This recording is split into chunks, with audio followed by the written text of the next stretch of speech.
有全台湾的唯一的兰花专业园区，即摆记者要带乡亲来去看研发基地，看伫疫情影响下，大肠安怎替兰花找新的出路。除了兰花以外，大肠阁有早期各种国宝级的火车，即马呢，就请咱这个记者独家甲咱做报道。 水雷弹甲真大声，火车准备出发。本来载甘蔗5分的车，即马载真侪游客。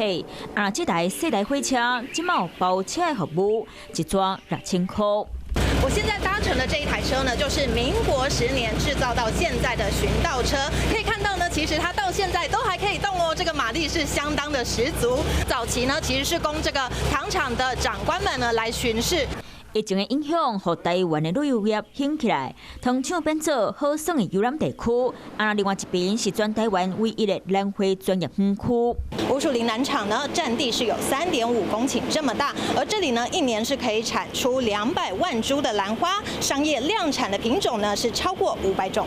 因为是台湾兰花研发基地，机密真多，所以有的温室平常时无咧对外开放，加生产的兰花有90%拢卖去海外，嘛替台湾做真侪兰花外交。不过拄着疫情，美丽兰花就无法度出口，朝密西级品这个部分去做销售。那或者是说，去年的一个情况之下，我们有跟我们的台糖加油站去做加油送兰花。 替兰花找新厝，替这糖厂找精细营生，嘛伫咧疫情内底点到百年糖业的转型道路。